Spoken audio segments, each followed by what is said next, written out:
Hello friends, welcome to Auditing and Assurance classes. This is CACS Aditya Agarwal who will discuss with you chapter number 1 concept, need and purpose of audit, where we will first discuss the meaning and definition of auditing, which are very important for your CA intermediate, CS executive, CMA inter as well as BCom, MCom and BBA examinations. So let us get now started.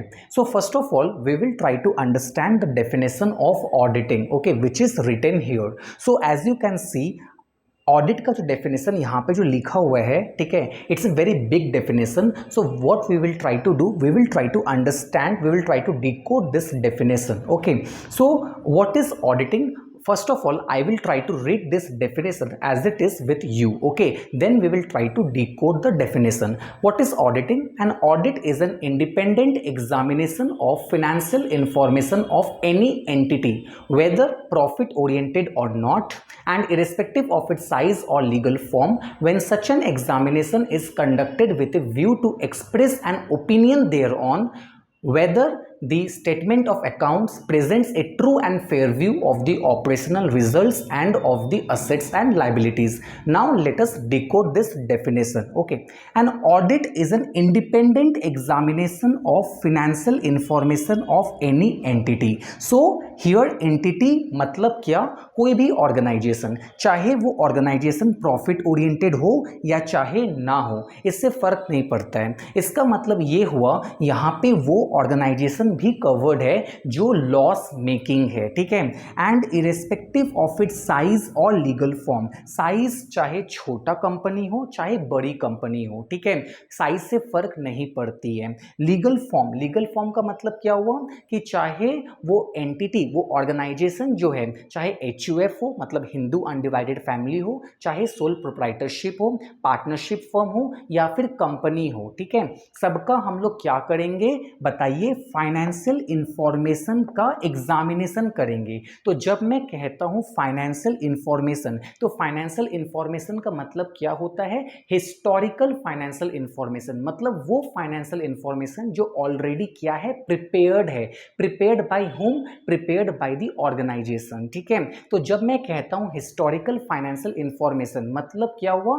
Financial statement. अब आप जानते हो financial statement में क्या क्या आता है, आप बताइए. फाइनेंशियल स्टेटमेंट में 5 चीजें आती हैं, ठीक है. Balance sheet, statement of profit and loss जिसको हम लोग प्रॉफिट एंड लॉस अकाउंट कहते हैं, cash flow statement, notes to accounts and statement of changes in equity. तो ये 5 कंपोनेंट्स पार्ट बनते हैं फाइनेंशियल स्टेटमेंट्स के, ठीक है. तो हम क्या करते हैं, जब मैं कहता हूं हम मतलब ऑडिटर, ठीक है. तो आपको क्या करनी है, जब भी आप ऑडिटिंग सब्जेक्ट पढ़ोगे तो हमें अपने आप को किसके पॉइंट ऑफ व्यू से सोचनी है कि हमें सोचनी है कि हम कौन है? ऑडिटर हैं, ठीक है. तो हम लोग क्या कर रहे हैं बताइए? किसी भी ऑर्गेनाइजेशन का फाइनेंशियल इंफॉर्मेशन का हम लोग क्या कर रहे हैं? इंडिपेंडेंट एग्जामिनेशन कर रहे हैं. Now what do you mean by independent examination बताइए? इंडिपेंडेंट एग्जामिनेशन मतलब ये होता है कि आप अपना प्रोफेशनल जजमेंट अप्लाई करेंगे चेक करते समय, ठीक है.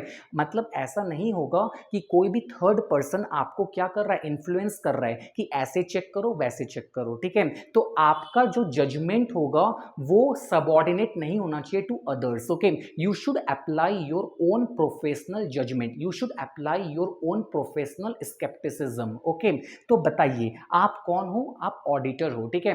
आप क्या कर रहे हो? किसी भी ऑर्गेनाइजेशन का फाइनेंशियल इंफॉर्मेशन का क्या कर रहे हो बताइए? इंडिपेंडेंट एग्जामिनेशन कर रहे हो, उसको चेक कर रहे हो, ठीक है. अच्छा, वो फाइनेंशियल इंफॉर्मेशन कौन बना रहा है? ऑब्वियसली बात है उस ऑर्गेनाइजेशन के अकाउंटेंट बना रहे हैं. आप क्या कर रहे हो? उसको चेक कर रहे हो, ठीक है. अब मुझे बताइए, जब आप इंडिपेंडेंट एग्जामिनेशन कर रहे हो, क्यों कर रहे हो? ऑब्जेक्टिव क्या है? ऑब्जेक्टिव ये है कि आपको क्या करनी है? आपको ओपिनियन एक्सप्रेस करनी है, ठीक है. तो आपको क्या करनी है? When such an examination is conducted with a view to express an opinion thereon, आपको क्या करनी है? आपको ओपिनियन एक्सप्रेस करनी है. क्या चीज को लेकर ओपिनियन एक्सप्रेस करनी है? आपको ये ओपिनियन देनी है कि जो फाइनेंशियल स्टेटमेंट, जो फाइनेंशियल इंफॉर्मेशन इंफॉर्मेशन आप चेक कर रहे हो वो true and fair view reflect कर रहा है कि नहीं कर रहा है। तो आपको ये ओपिनियन देनी है कि whether the statement of accounts presents A true and fair view. Now this is a very important word, true and fair view of the operational results end of the assets and liabilities.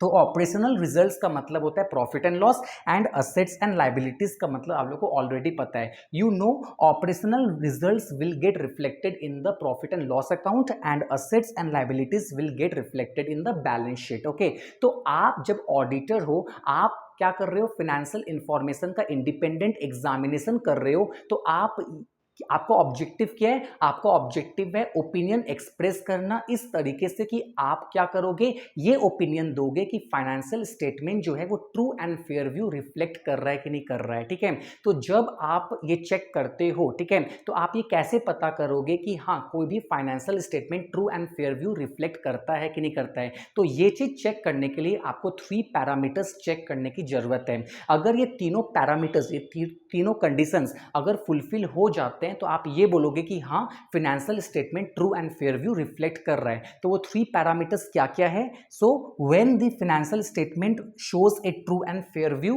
सो जब तीनों conditions fulfil हो जाएंगे तो हम लोग क्या बोलेंगे कि yes financial statement is showing true and fair view.